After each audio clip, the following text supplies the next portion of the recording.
Hello everybody, Facebook, YouTube, wherever we upload this. This is the Jungle Room Sessions Part 2. My guest today, local legend from the London rock scene. Give it up for Arno from Belgium, Hey. London. And give it up for Ray Noir as well. Hey, Who how are you? Arno was brought in and we're welcome here today. So go back to back in time a bit, guys. When did you come over, Arno, and how'd you get started? I I got you next, Ray. I got you next. So I moved here in 2004. I came here from Belgium. I used to come here and spend some times in London trying to make some money before going traveling during the winter and stuff. And some of my friends were playing in a punk band called Give Up on Hope. They needed a guitar player. And they had a Mexican tour lined up, and I did the tour with them, and I just stayed. Fair play, fair Yeah. play. What about you, Ray? You come from Norway, right? I do, yeah. No, I just, Norway is a small country. Like, we have the black metal, that's about it. Yeah, yeah. Money and black metal. No? Yeah. So, no, none of those. Well, black metal is cool, but like, yeah, no, I just needed something bigger. Moved to Paris first, and then came to London. Like, Oh, fair play, fair play. yeah. So back to you, Arno. I remember some of my early memories of you, and you had a band whose reputation was pretty much on par with mine. They were called Generation Graveyard. One of the most notorious bands that I've ever heard of. Can you tell me a bit more about that era? Yeah, I think I joined Gen Grave about maybe it's probably 7 years ago. No, I was working at the Fox, at the Intrepid Fox at the time. Met Max, met Johnny, Pete, and their guitar player left. I joined the band, and the rest is history. Yeah, yeah, fair play. What about yourself? How long you been performing, Ray? Well, I released my first single like in 2014. Uh-huh. Well, I've been DJing like even when I was in Norway, and until now I've been DJing at clubs and stuff and playing Yeah, yeah. stuff. But like my own music, yeah, since 2014, yeah. Oh, fair play, fair play. So, around an era that most people that you and I know these days, I know there's like kind of a new crowd. They've all heard of the infamous Intrepid Fox, but they weren't around pretty much when things were happening. And it started off in Wardour Street, and then it moved to, what was it? St. John's. St. Around Giles. Court Road, yeah. And then it finally moved to the lounge up in where is it? Archway. But in my opinion, when that happened and it got moved, I think you were one of the people that kind of helped save the rock scene in London, because once that had gone, no one had anywhere to go. The Crowbar was never, and still is never, really big enough to house that amount of people. And I think you kind of did something in the 12 bar at one point, and then it went to the lounge. Am I right? Yeah, that's correct. So I joined the Fox in about 2010. Met Joyzy, met Malena, started working there. That's how you and I met. Yeah. Which were great. We had so much fun. It was really some hazy memories of those days. It was a lot of fun. I can remember leaving the place at 5 in the morning. Yeah, to catch the train. Yeah. Probably like 2 days later as well, or something. It was a lot of fun. So I did the Fox. Then unfortunately the Fox moved to Archway for a bit. It didn't really work out for many reasons. I'm not gonna go into that. But after that, Joyzy took over the 12 bar. 12 bar had moved from Soho to Holloway Road, so we did that for a while. Unfortunately, the 12 bar closed down, and that was the perfect timing for me to say, like, okay, time to step up and do my own thing and start my own thing. So I started the lounge in 2016, I believe. Yeah. Yeah. Did I play the opening night, or was that the opening night, or was it after that? You played in the early days. We did. Did we do 2 shows there, or did we do 1 show? I can remember I did a show there not long after you opened, and then Vicky Hamilton, the original Guns N' Roses manager, we hosted one of her book launches there, right? So yeah, we did that one. And I think we played that night. I think we did about 5 songs that night. I'm not too sure. Did we? I don't know. Hazy memories. Hazy memories. So, going a bit closer to the current day. So you guys are now performing together. We are, yeah. Yeah. You want to tell us more about that? Well, because I started as a solo artist, so like obviously for reasons I wanted a band. I needed a band to like do gigs, but also like for the whole creative process. I want to like include more people. That's like, you know. Yeah. So then I met Arno like going out, and also my drummer I met going out. So yeah, it's just like they are the coolest dudes. I think they're the coolest dudes. It's like natural for me to ask them to if they want to join me on this journey, you know? Yeah, Journey of madness, which is gonna be, you know? Oh, definitely. No, that's awesome. Yeah. So are you looking forward to all this, Arno? Yeah, absolutely. It's as you know, it's difficult to find people who are as motivated as you are, as hungry for it as you are. It's it's tricky. Obviously, after Gen Grape, taking a break and stuff like this, I did try to start a few different things, but it's difficult to find like-minded people. And I met Ray. We spoke a few times. I did really like his energy. He's, as I said, he's motivated. He's focused. He's hungry for it. He really wants things to happen, which is fucking great. And I think we spoke about it. Ray played one of the last night before the lockdown, actually, at the lounge, and I was really blown away by his performance. I was blown away by the drummer that he got, Libo, as well. And I remember cheekily telling him after a few drinks, I was like, why didn't you ask me to play the show? And then left it to that, and he told me, we kind of laughed about it. He was like, oh, would you have done it, blah blah. Yeah. And then I got a call a few months later, because Ray's previous guitarist and Ray decided to part ways, and Ray asked me if I was still interested, and straight up I was like, fuck yeah, man. It's been a pleasure working with him. Like he's we're on the same wavelength. Like it's really cool to have met somebody that want things to happen. We already been to the studio and started making a new track together. I was going to ask that next. Yeah, all 3 of us. It's like really like exciting times ahead. Like very creative. Awesome. So obviously we're limited to what we can do as performers, but do you think you guys are going to get together, kind of do a indoor kind of jam to put something out on video or anything? Absolutely. So like today, just before doing this interview, Ray's about to release his second album. No, it's like, because I would just release EPs before, so now it's like first proper album. But yeah. Awesome. And we like today we just had a bit of a we went through that at a bit of a writing session, just going through the songs and stuff like this, and definitely looking forward to perform live with those guys. As I said, Ray is a fucking amazing frontman. Libo is an incredible drummer and a great producer as well. So looking forward to get dirty live and fuck shit up. Sex, drugs, and electronic rock. Absolutely. So what I'll do in this bit, I'm going to splice out and I'll put one of your clips in there, Ray. Don't want to stop. You are my rock. Inhale and talk. A spiritual rock. Don't want to stop.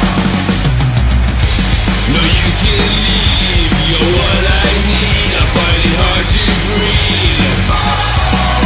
You're the drug in me.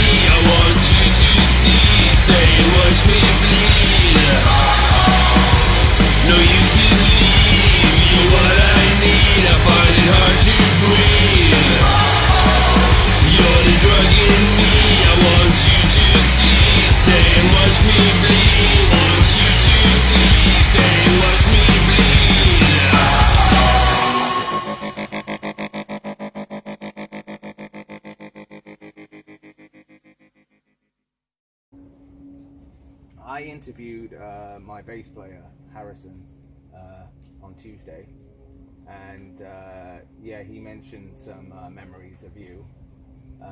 You guys used to live together. Do you have any of him that we can use? You mean like any? Anything you want to say? It's Well, gonna be great. nothing that you could say on camera, I guess. Nothing that would be illegal or anything. I would but like to hear it. I believe Harrison was a young, innocent man when I met him, and I think I might have introduced him to a few decadent nights. Like, yeah, we had a good time living together. Harrison, I believe, had just moved to London at the time, I think, and he was still fairly innocent, and yeah, that didn't last long. He used to tell us the stories when he first joined the band, and then I don't know, out of nowhere he went teetotal, which kind of inspired me years later. But it was just like, he would tell us stories, and I'd be like, "Is this for real?" He's like, "Mate, you've never been to that house." I was like, "I've been invited." Mate, you know what it's like there. I'm like, okay. He would talk about days where, you know, he'd wake up and it's Wednesday, not Monday, you know. So. Yeah, that's about right. Sounds about right. It was quite cool as well because we were working together at the Intrepid Fox. We're living together, so you know we'd go together, start our shift together, come back home. Like it was a good time, you know. If you felt hangover, you didn't feel like going to work or whatever. It was nice to do it with a friend, and we had many giggles. And I love Harrison, man. He's a good man. I remember when he joined you guys and everything. Like, yeah, good for him. Like, you know, I'm pleased to see him like doing really well. Yeah, he's quite a positive person as well these days. He's one of the people that when I used to drink, if I, you know, when you get the fear hangover, I would ring Harrison because he would always make it seem better. You know, no matter what I've done wrong, he's done something worse. Well, the trick is to never stop drinking, and then you don't get the hangover. But I know. I've tried. I'm dying now. So, what other artists you into, Ray? You know, my favorite is Marilyn Manson. Yeah. Like, I could die for like he's like my numero uno. But I love like Rammstein. Yeah. I love Robin. Like I even like Madonna and Lady Gaga. But like, but I think like everything that's electronic, but also has like kind of like rock, kind of, you know. You ever heard of Seek Sputnik? Yeah. I met him in Oslo. I met him in Martin Degville. Yeah, I met I know him Martin. like when I lived in Oslo. Like I even have a picture of me and him. Oh wow! Like he played like a small gig in Oslo, which I went to. No. But I lost like Sisters of Mercy, 69 Eyes, and all that. Oh, fair play. What about you, huh? If I had to, well, you know, I'm a massive Motorhead fan. Obviously, they would be my all-time favorite band. But I've got a lot of different. I love a lot of different things when it comes to music. I don't have any like guilty pleasure. For me, if it's good, it's good. You know, if it speaks to you and it does something to you, if it brings some emotions to you, then that's all what matters, really. No, wicked. What's your favorite band? I was just going to say that. No, I was just. Do you know what? It's not Guns N' Roses. Huh? Weirdly, it's not Guns N' Roses. I mean, I'm into like Roxy Music and Brian Ferry, David Bowie, Elvis Presley. Like. You like Tears for Fears? I remember them. Yeah. Some of that. I mean, I guess I like stuff that I can remember from my childhood. Kind of thing. I mean, don't get me wrong. I do like some of the. You know, I like Aerosmith and your run-of-the-mill bands, but I was a Guns N' Roses fan. But you think doing this for 18 years, you can only hear them song. You can only get so excited for so long over. You know, I went to the reunion show and I was just kind of like, I've already seen this show on fucking DVD. You know what I mean? So I don't know. Maybe that's getting old as well, though. You don't have the same excitement as you did when you were younger for something. Before kind of thing. I think that's normal, yeah. Yeah. But yeah, I mean, just all sorts of music, really. I mean, I like the bands you guys mentioned. Well, obviously, I know about Seek Sputnik. That's part of my childhood. Some of their stuff, you know. All the 80s. Yeah, Dancerama. You know the song Dancerama that they do. No. Yeah, you should- I don't know, like, because I'm like not a massive fan of Ziggy Ziggy Sputnik. I just like went to the gig because he played in Oslo, and there's, Oh, fair play. you know, but like, yeah. Yeah. So, what is the future of the lounge? Is it going to be coming back if we're ever allowed out, kind of thing? But do you know anything about this? Yeah, so basically, obviously, you know, it's been a tough time for every venue and every music venue in general, but especially for rock venue. I mean, at best of times, you know, we're always struggling. It's the same for rock musician. It's the same for venues, promoter. It's not exactly the mainstream, so there's not really.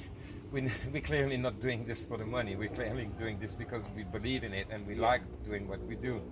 Having said that, the launch has been closed now for quite a few months. I'm ready to announce the reopening this week. We obviously have to follow some new guidelines.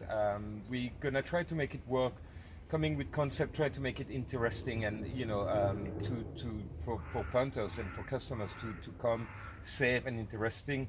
Hopefully, if things go well, if things stay like they are, hopefully I'm planning to bring it back in mid-August or something. Okay, that's awesome. I didn't know that, so I was wondering what always happened to have these places. As far as gigs in general go, I've kind of written. I think we had about 46 gigs left this year. Yeah. I've just told myself that we're going to play next year. Yeah. You know, it's apart from the festival that we've got next month. I don't know about you guys, but I'm kind of happy just living life instead of being on the road. And I'm hungry for the touring with you guys. Yeah. That's because we were I do miss it as well. Don't get me we wrong. just I do. we're getting started on everything now, and then like the lockdown came and like shut us down. Right? Yeah, bad So- timing. But on the flip side, I find this more creative. You know, I think when you have a time to sit back. I mean, I'm trying to make a shit situation sound positive. I mean, let's be fair. We all know it's shit. No, But- absolutely. But it's kind of I don't know. I've found some new ideas, and I found some, you know. Yeah, I think it's been good.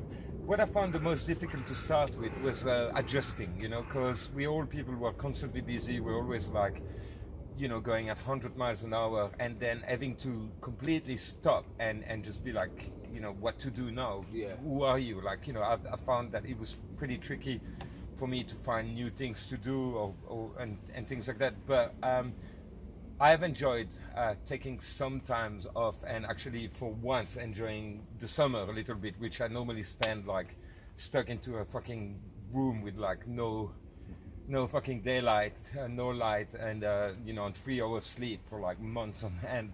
So it's been cool to have a little break, but now I'm ready to, especially now, you know, with Ray and everything, like I want to get back to being creative and productive and you know, I need some rock and roll in my life. Yeah, definitely.